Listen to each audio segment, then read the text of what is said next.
terlalu ketara kali ya. Bismillahirrahmanirrahim. Assalamualaikum warahmatullahi wabarakatuh. Alhamdulillahi wassalatu wassalamu ala rasulillah wa ala alihi wa ashabihi wa man walah. Wala hawla wala quwwata illa billah. Allahumma allimna ma yanfa'una wanfa'na bima 'allamtana wa zidna ilman wa amalan wa tawfiqan wa ikhlasan wa sadada. Allahumma zidna ilman warzuqna fahma. Allahumma faqihna fid din wa 'allimna at-ta'wil. Allahumma inna nas'aluka ilman nafi'a wa rizqan tayyiba wa amalan mutaqabbala. Rabbi shrah li sadri wa yassir li amri wahlul 'uqdatam min lisani yafqahu qawli. Buat ibu-ibu, silakan duduk di sini bisa. Agak jauh. Jadi suara ya kita nggak pakai pembesar suara, jadi mikrofon. Jadi di sini, maaf ya, agak lebih dekat sedikit lah, nggak apa-apa.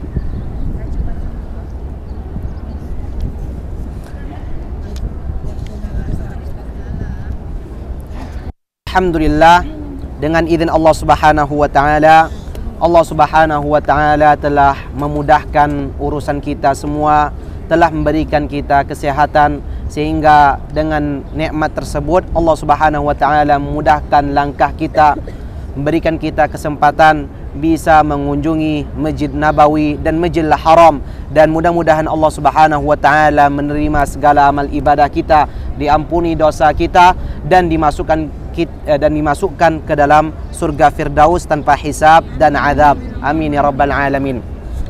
Baik, langsung saja. InsyaAllah ta'ala pada sore yang penuh berkah ini, pada sore yang penuh berkah ini InsyaAllah ta'ala kita akan membahas tentang sifat wudhu Nabi SAW. Ya, coba dibuka PDF-nya,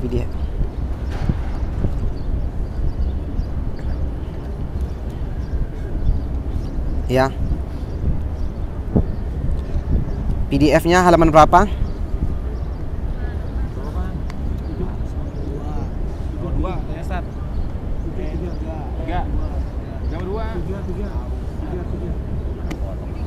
Berapa? 33.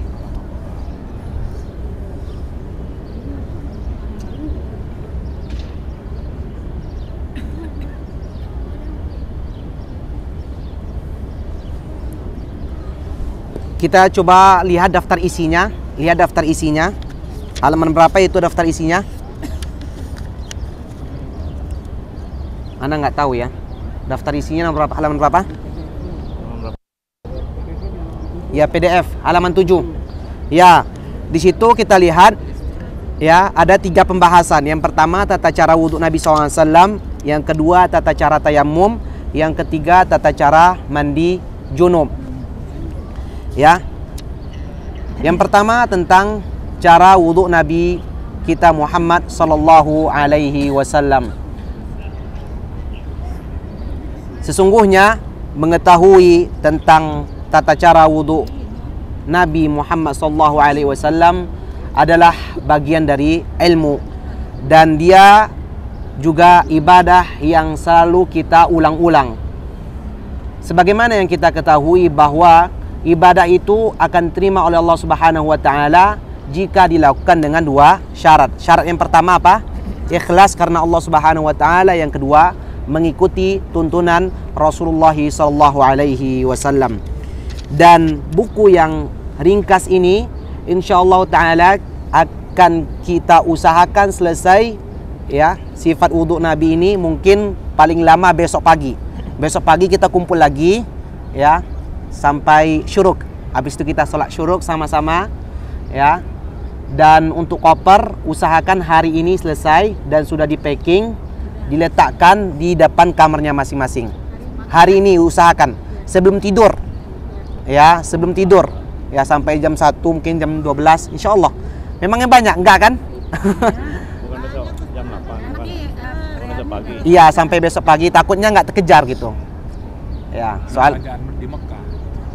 Insyaallah diusahakan hari ini, malam ini insyaallah taala. Ya, langsung saja. Silakan siapa yang mau baca? Pak, silakan baca, Pak. Ya, kalau mau dicetak bukunya boleh, nanti kita usahakan dicetak. Ya. Di mana fotokopi di sini nggak tahu Ana ya. Pak. Iya, kalau di sekitar sini Ana nggak tahu ya, biasa nggak ada. Kalau di sekitar sini. Sekitar Haram nggak ada. Amarsab jual kok itu. 4.000 Iya. apa 5.000 itu. Ya, ini bagus bukunya ya. Ini ditulis oleh Syekh Abdullah Al-Jibrin. Ya, Abdullah Al-Jibrin. Ya, Pak, silakan, Pak. Ya, kita dengar sama-sama. Ya, lihat. Sifat wudu Nabi SAW. Pertama, niat dan baca basmalah. Tata cara wudhu Nabi SAW. Yang pertama, Niat dan baca basmalah. iya, yang pertama, tata cara wudhu Nabi SAW adalah berniat. Ya, dan niat, wahai bapak-bapak, ibu-ibu yang dimuliakan oleh Allah Subhanahu wa taala, terdapat dua pendapat di antara para ulama. Ya, niat wudhu yang pertama, ya, dia adalah syarat wudhu. Maksudnya, jika seorang tidak berniat sebelum wudhu, maka wudhunya tidak diterima oleh Allah Subhanahu wa taala.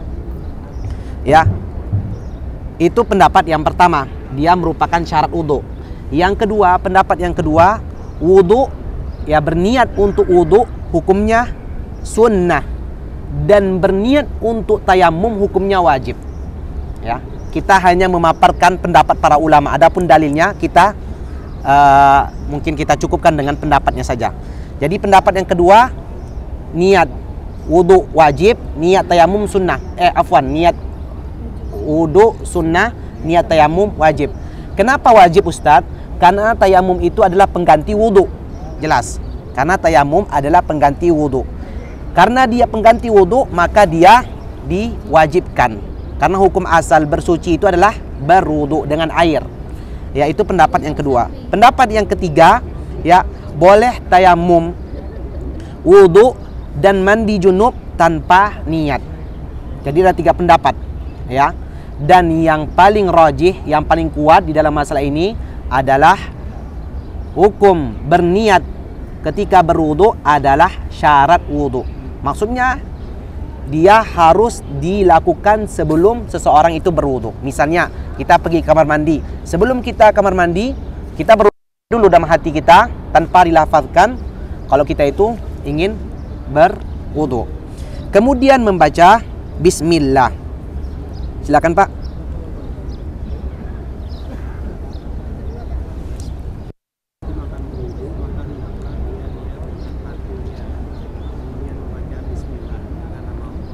Ya, kemudian Berdasarkan sabda Nabi SAW, sallallahu alaihi wasallam. la wudu'a liman lam yazkur ismallahi alaihi. Tidak sempurna wudu seseorang yang tidak menyebut nama Allah membaca bismillah padanya. Oke, insyaallah kita per halaman ya, ganti-gantian bacanya biar semangat. Ya. Yang kedua adalah membaca bismillah. Membaca bismillah hukumnya tidaklah wajib tapi sunnah. Ya. Sabda Rasulullah SAW, la wudu'a, maksudnya tidak sempurna wudhu seseorang kalau dia tidak menyebut nama Allah Subhanahu wa ta'ala. Dan hukum membaca bismillahirrahmanirrahim ketika berwudu ada dua pendapat di antara para ulama. Pendapat yang pertama, hukumnya adalah wajib. Ada berapa pendapat? Dua pendapat. Pendapat yang pertama, wajib. Dalilnya apa? Dalilnya ini, la wudu'a liman lam yadhkur ismallahi alaih. Tidak sempurna wudhu seseorang kalau dia tidak menyebut nama Allah Subhanahu wa taala. Ini pendapat yang pertama. Pendapat yang kedua, hukumnya adalah sunnah. Hukumnya adalah sunnah. Kenapa? Karena hadis yang la wudu'a liman lam yadhkur ismallahi alaih itu hadisnya, lihat di catatan kakinya. Hadis itu diriwayatkan oleh Imam Ahmad. Sedangkan Imam Ahmad sendiri yang meriwayatkan hadis tersebut, beliau melemahkan hadis itu sendiri. Jelas sampai di sini. Dan yang paling kuat di dalam masalah ini adalah membaca bismillahirrahmanirrahim ketika berwudu hukumnya sunnah, ya. Hukumnya adalah sunnah. Insyaallah taala kita nanti akan ada ujian. Maksudnya ana suruh tak tolong ke satu-satu orang, tolong praktekkan gimana wudu Nabi SAW. Makanya perhatikan ya. Kemudian silakan Bu atau Bapak, silakan Pak. Laki-laki dulu ya. Sorry, maaf, sebelum dilanjut apakah bisa langsung ditanya jawab atau enggak? Nggak usah. Nggak usah. Ya, soalnya kalau tanya jawab. Lama. Iya. Gini Pak, intinya kalau kita bisa menguasai buku ini saja, itu sudah banyak yang kita dapatkan, faedah yang kita dapatkan. Adapun pertanyaan itu adalah tambahan. Ya, kita fokus kepada buku ini, khotamkan buku ini. Kalau misalnya ada waktu, kita buka pertanyaan. Ya, insya Allah ya. Silakan. Kedua, membasuh telapak. Namun apabila ia lupa, Namun apabila ia lupa membaca basmalah, wudunya tetap sah, tidak batal. maksudnya adalah membaca Bismillahirrahmanirrahim ketika wudhu hukumnya sunnah. Ya, berniat kemudian membaca Bismillah. Bismillah, ya, langsung wudhu. Selanjutnya, silakan Pak. Kedua, membasuh telapak tangan. Kemudian disunahkan membasuh telapak tangan 3 kali sebelum memulai wudhu sambil menyelat-nyelat jari jemarinya. Ya, perhatikan nomor 1 dan nomor 2 di situ. Ya. Hukum membasuh telapak tangan adalah sunnah. Ya, hukum membasuh telapak tangan adalah sunnah, kecuali jika seseorang bangun tidur. Kalau seorang bangun tidur, hukumnya adalah wajib. Kenapa? Ada hadisnya, insyaallah taala akan kita sebutkan di bab khusus dalam masalah itu, insyaallah taala. Ya. Kenapa? Karena seseorang ketika tidur dia tidak tahu tangan ini berada di mana. Ya, maka ketika dia bangun tidur, baik itu tidur siang, tidur sore, tidur kapanpun, wajib membasuhnya. Ya, apalagi kalau tidur malam, waktunya panjang. Ya, kalau tidur yang lainnya diwajibkan, apalagi kalau tidur malam. Ya, dan selain itu hukumnya adalah sunnah sesuai dengan ijma' para ulama. Ijma' itu maksudnya apa? Kesepakatan para ulama. Perhatikan caranya seperti apa? Caranya seperti ini, ya. Kita berwudu, berniat, kemudian baca bismillah, langsung seperti ini ya. Menyelati seperti ini ya. Ya, kemudian seperti ini. Ya. Semampunya. Setelah itu lanjutkan. Silakan Pak. Lanjut. Ketiga, berkumur-kumur. Kemudian berkumur-kumur, yakni memutar-mutar air di dalam mulut, kemudian mengeluarkannya. Iya, perhatikan, berkumur-kumur itu memutarkan air di dalam mulut. Berarti bukan memasukkan saja. Itu bukan kumur-kumur namanya ya. Masukkan air, keluarkan. Masukkan air, keluarkan. Itu bukan kumur-kumur. Tapi kumur-kumur itu adalah masukkan air ke mulut, kemudian diputar-putar mulutnya. Ya, kemudian diputar-putar airnya, afwan. Dan di sini ada dua pendapat di kalangan para ulama. Pendapat yang pertama, hukum berkumur-kumur ya. Yang pertama adalah sunnah.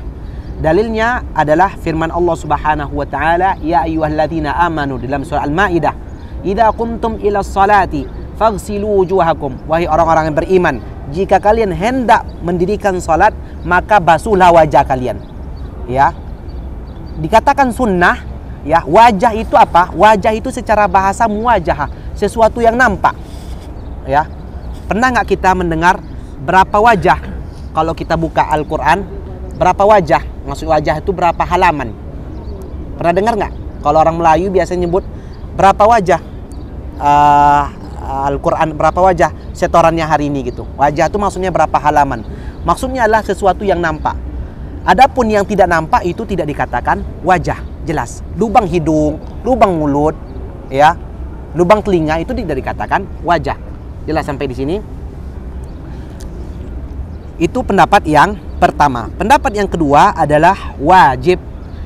Dalilnya apa? Dari kebiasaan Nabi kita Muhammad sallallahu alaihi wasallam. Maka kita katakan, ya, kebiasaan Nabi itu tidak menunjukkan kepada wajib. Kebiasaan Nabi tidak dikatakan wajib. Seperti hal witir. Rasulullah SAW ketika safar, besok kita safar dari Mekah, dari Madinah menuju Mekah, Rasulullah tidak pernah meninggalkan sholat witir. Lalu apakah kita katakan sholat witir itu wajib? Padahal itulah kebiasaan Nabi SAW. Sholat duha adalah kebiasaan Nabi SAW. Sholat malam, tidak ada dalil yang menegaskan itu wajib. Ya, Tidak ada dalil manapun yang menegaskan bahwasanya berkumur-kumur berkumur wajib. Walaupun dia adalah kebiasaan Nabi kita Muhammad sallallahu alaihi wasallam. Jadi yang paling kuat di dalam masalah ini adalah sunnah. Jelas ya. Yang paling kuat adalah sunnah.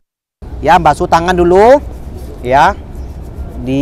Saya selati tangannya, kemudian berkumur. Ya, berapa kali? Wajibnya sekali, lebih dari itu sunnah.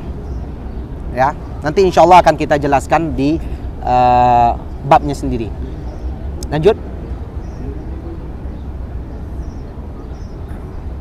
Istinsyak dan istinsyak. Ya, istinsyak itu apa? Istinsyak itu adalah memasukkan air ke mulut, ke hidung, afwan. Istinthar itu mengeluarkan air dari hidung. Jelas, itu bedanya. Masukkan ke hidung itu disebut dengan istinsyak. Mengeluarkan lagi disebut dengan istinthar. Lanjut.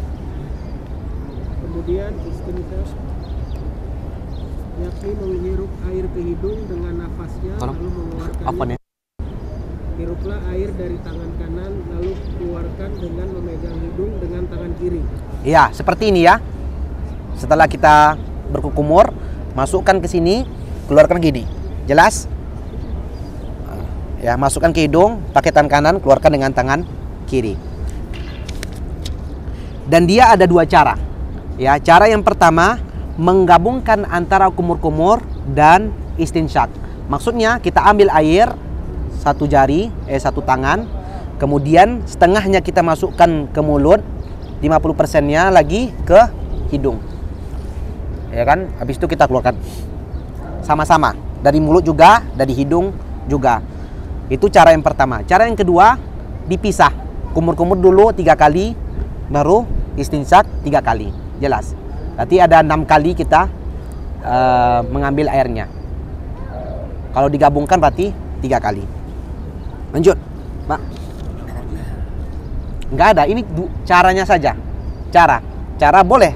Kok seseorang boleh menggabungkan keduanya atau salah satunya atau memisahkannya. Silakan. Disunahkan untuk istinsyak dengan kuat kecuali jika sedang berpuasa karena dikhawatirkan air masuk ke perutnya. Nabi Shallallahu Alaihi Wasallam bersabda, Sallallahu Alaihi Wasallam. "Wabali so'imah." Bersangatlah, lakukanlah dengan kuat dalam istinsyak kecuali jika engkau sedang berpuasa. Iya, itu dia maknanya. Kita harus semangat istinsyak sekuatnya.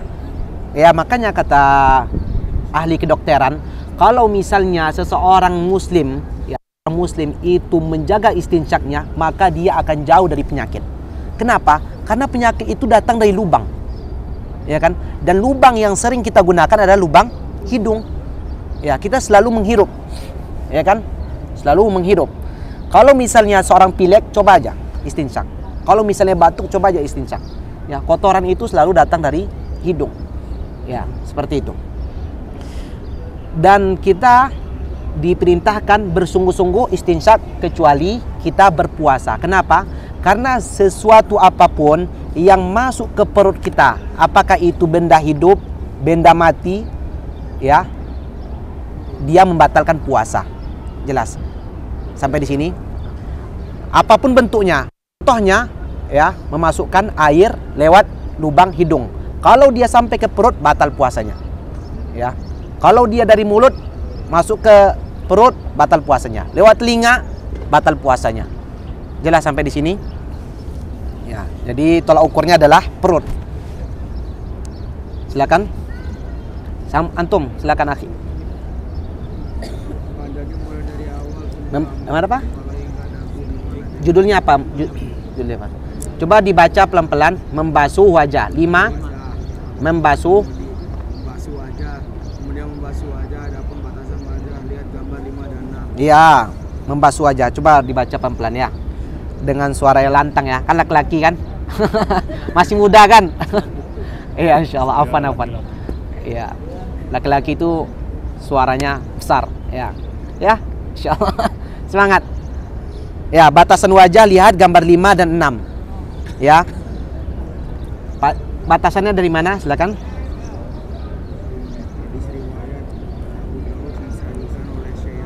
Belum, sebelum itu. Batasannya dari mana? Panjangnya. Panjangnya mulai dari mana? Sebelumnya.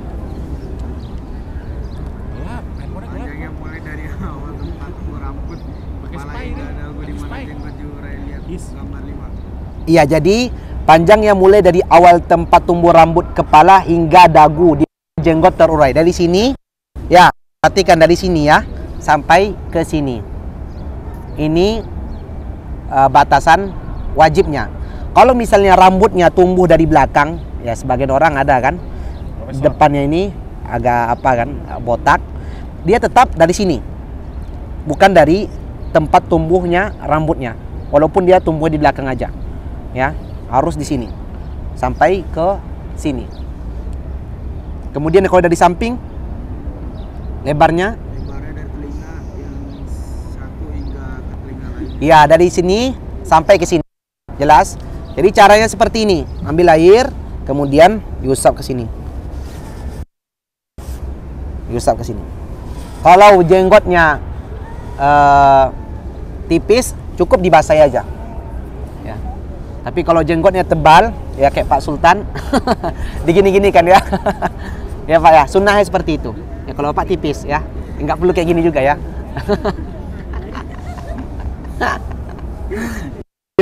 Rambut yang ada di wajah di kulit bawahnya diwajibkan dibasuh jika rambutnya tipis. Iya, itu dia maksudnya.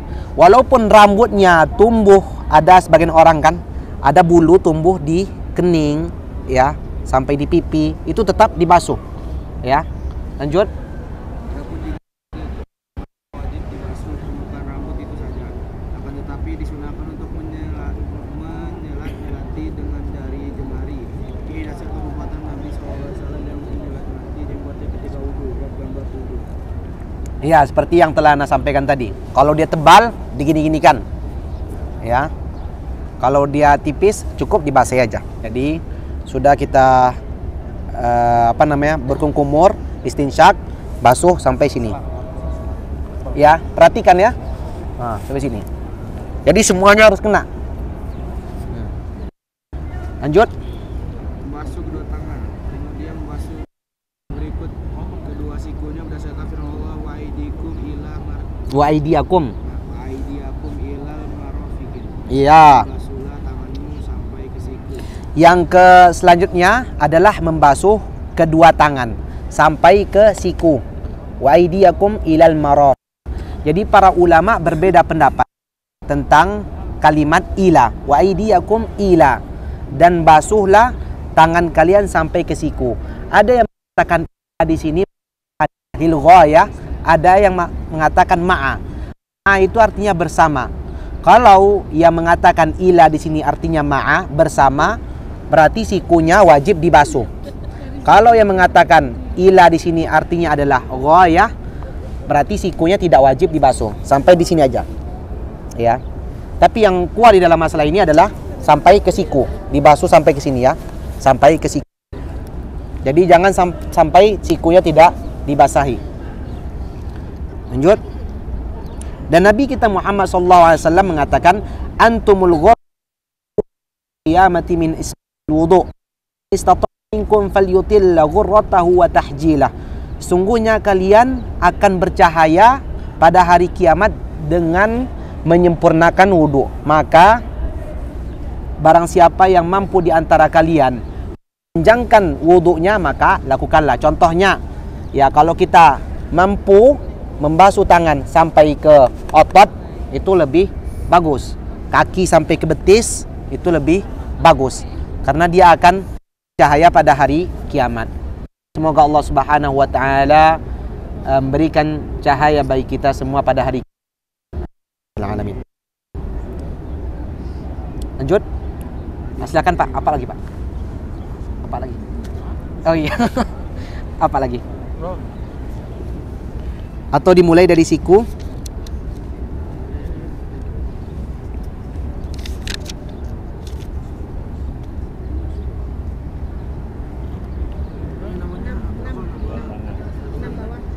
Kalau di PDF 12 Pak. 12.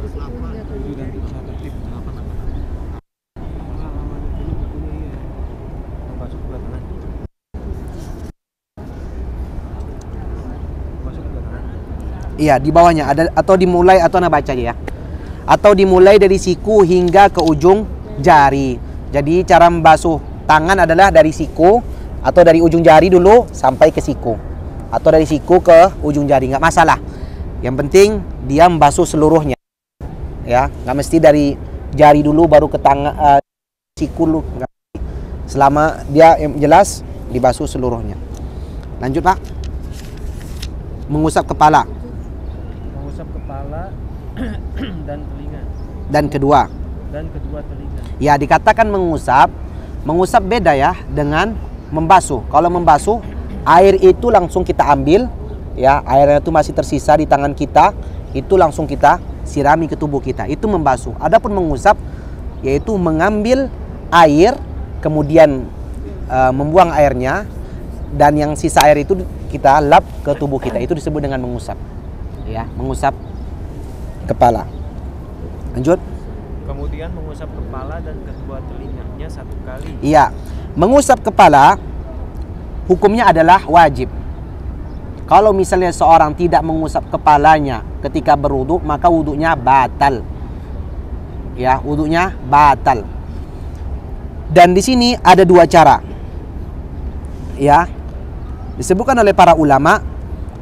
Cara yang pertama, meletakkan kedua tangan yang sudah dibasahi dengan air dan mengusapnya dari awal kepala sampai akhir kepala. Maksudnya kita ambil air, kemudian kita buang airnya dari awal kepala sampai akhir kepala. Perempuan pun sampai sini, ya, sampai leher, ya, tengkuk, ya, sama aja ya, sampai leher sini. Nggak mesti sampai ujung rambut, ya, nggak mesti sampai rambut sampai sini. Kemudian balikkan lagi, ya, seperti ini contohnya, ya, dari sini ambil air, kemudian buang airnya, kemudian diginikan, tangan seperti ini, ya, dia mesti mengenai seluruhnya, ya, seluruh rambut, begini ya tangannya. Kemudian sampai sini, balikkan lagi. Setelahnya tangan, telinga, afwan. Apa? Kalau rambutnya diikat, diikatnya seperti apa? Dari mana ikat? Diikat di mana? Ya harus, ya harus diikut. Iya, nggak mesti. Iya, itu cara yang pertama. Cara yang kedua, ini penting ya, dan ini banyak yang nggak tahu. Cara yang kedua mengikuti arah rambut. Dalilnya adalah dari Ar-Rubai binti Muawwidh. Dia mengatakan, anna Rasulullah sallallahu alaihi wasallam tawaddu'a indaha famasaha ar-ra'sa kullahu la yuharriku asy-sya'ra an hay'atihi. Nabi SAW berwudu, pernah suatu hari berwudu di samping Rubai binti Muawwidh, dan Rasulullah SAW mengusap seluruh kepalanya dan rambutnya tersebut tidak mengubah posisinya. Jelas sampai di sini. Seperti apa? Perhatikan ya. Cara yang kedua yaitu mengambil air kemudian seperti ini. Jelas. Ya, baru tahu kan? Anak pun juga baru tahu sebenarnya. Ya, sama-sama belajar kita. Ya.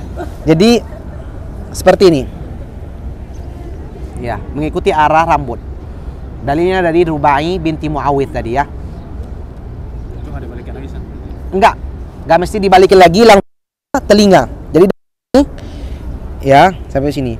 Maksudnya posisi rambutnya itu tidak berubah, nggak rusak. Ya, itu cara yang kedua.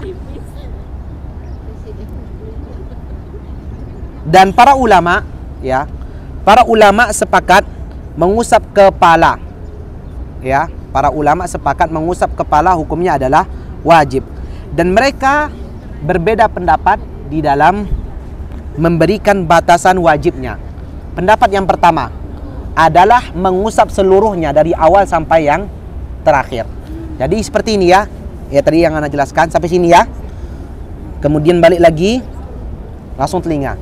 Ini cara yang pertama atau pendapat yang pertama. Pendapat ini adalah pendapatnya Al-Imam Malik dan pendapatnya Al-Imam Ahmad bin Hanbal. Pendapat yang kedua, ya, wajib mengusap sebatas ubun-ubun saja atau seperempat kepala batasannya, 3 jari. Jika kurang dari itu maka tidak sah. Seperti ini. Ya. Sampai sini. Makanya Imam Syafi'i, orang Indonesia biasanya ya, kalau dia mengusap kepala segini kan, itu Imam Syafi'i itu batal. Misalnya begini. Iya. Nah, takut rusak rambutnya. Iya. Gini-gini ya. Nah, harus 1/4. Ya, segini sampai sini. 3 jari, kurang lebih seperti ini. Ya, segini. Nah, segini. Jelas ya. Itu pendapat yang kedua. Pendapat yang ketiga, selama dia mengusap walaupun 1 helai rambut, maka dia telah mengusap dan sudah dianggap sah. Ya, ini pendapat yang ketiga. Misalnya diambil 1 rambut, diusapnya. Iya. Kalau tadi kan 1/4, ya 3 jari, ya kurang lebih seginilah, ya. Ya karena kepala ini kan ini setengah nih, dari kepala, dari ujung kepala, ujung rambut sampai sini ini setengah, ya. Ini lagi setengah. Jadi kalau 1/4-nya sampai sini, jelas ya. Itu pendapat yang kedua tadi kan. Pendapat yang ketiga, walaupun dia mengusap 1 helai rambut, sudah dianggap sah. Disebutkan oleh Al-Imam Ibnu Qayyim rahimahullah ta'ala dalam kitabnya Tawdihu Al-Ahkam, tidak ada satupun hadis yang sahih kalau Nabi SAW membasuh sebagiannya saja. Tidak ada dalil yang menyebutkan bahwa Nabi SAW membasuh sebagian rambut saja. Artinya seseorang wajib membasuh seluruh rambutnya, ya, mengusap seluruh rambutnya seperti ini. Kemudian telinganya 1 kali. Ya, seperti itu. Silakan, Pak.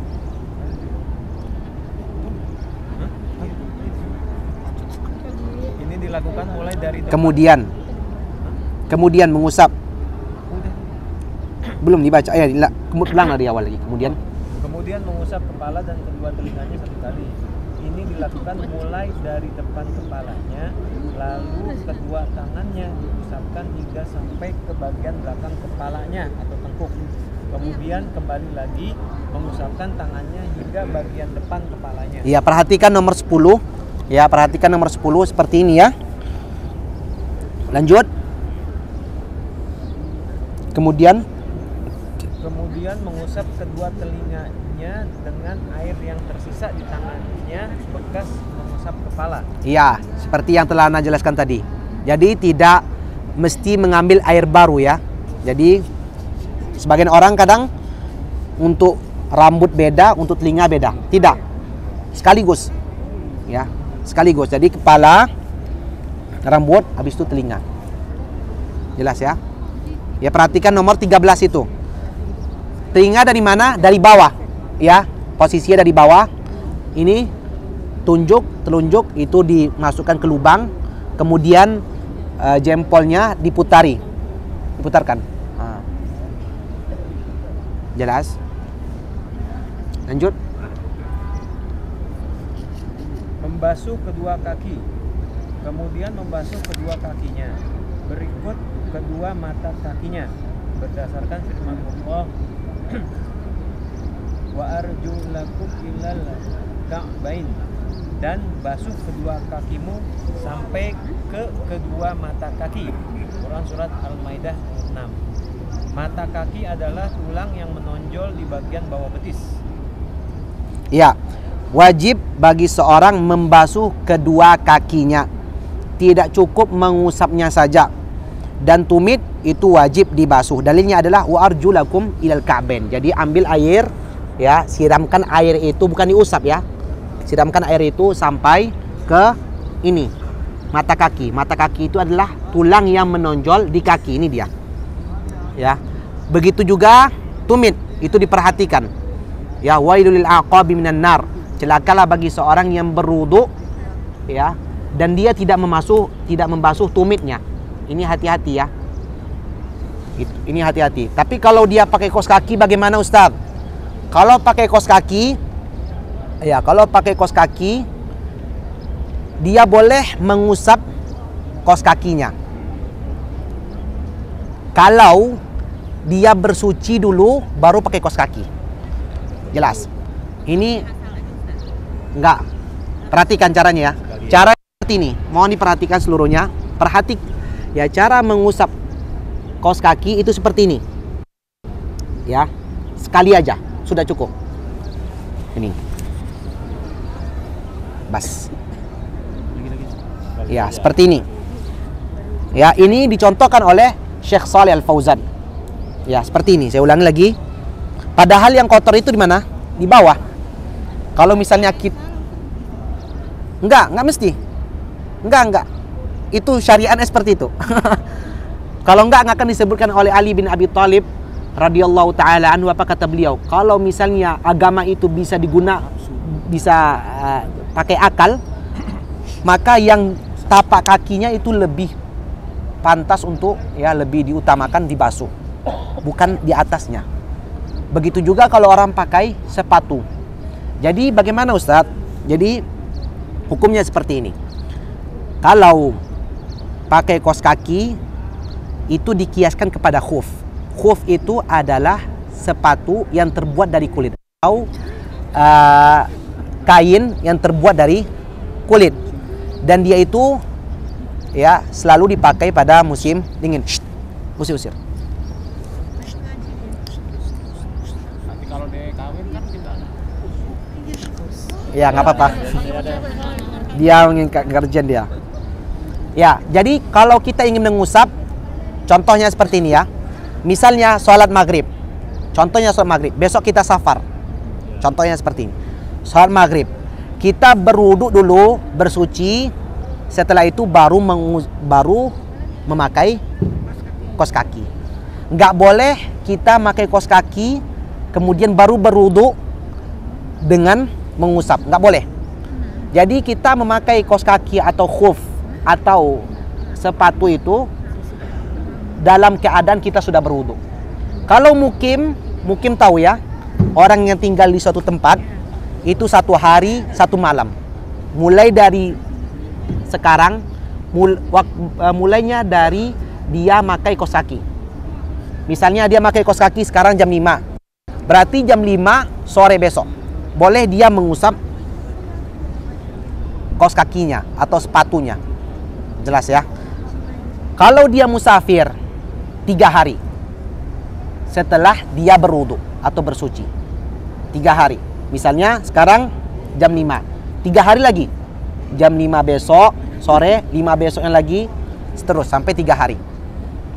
Sampai sini jelas? Dan kaos kaki ini nggak boleh tembus pandang. Maksudnya apa namanya? Iya. Iya, harus mata kaki. Maksud anak itu ada kaos kaki itu stocking, ya, yang biasa dipakai pramugari kan? Itu tipis. Ya, sebagian para ulama ini berbeda pendapat. Ada yang mengatakan stocking itu tidak dianggap karena dia tipis sampai masuk air itu ke dalam kulitnya. Ini nggak boleh ke dalam kakinya. Ini dilarang. Ya, sebagian para ulama. Yang boleh itu tebal. Ya, dan dia harus melewati mata kaki karena sekarang ada kaos kaki itu sampai nutupi tapak kaki aja. Ini tidak boleh. Jelas sampai sini ya? Ya, lanjut.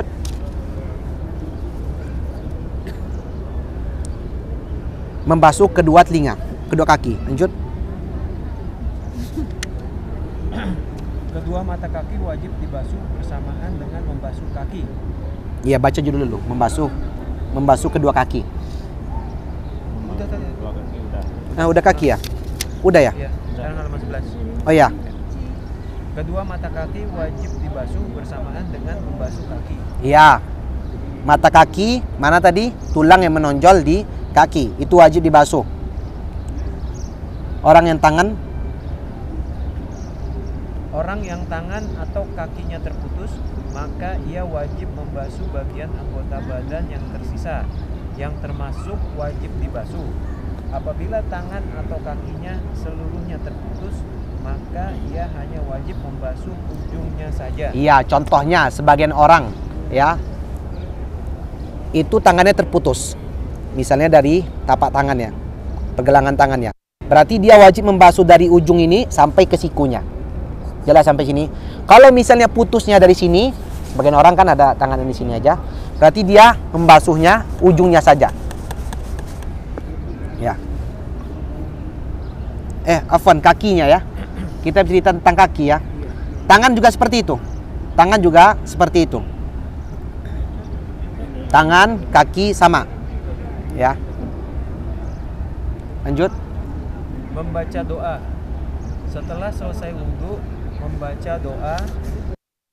Asyhadu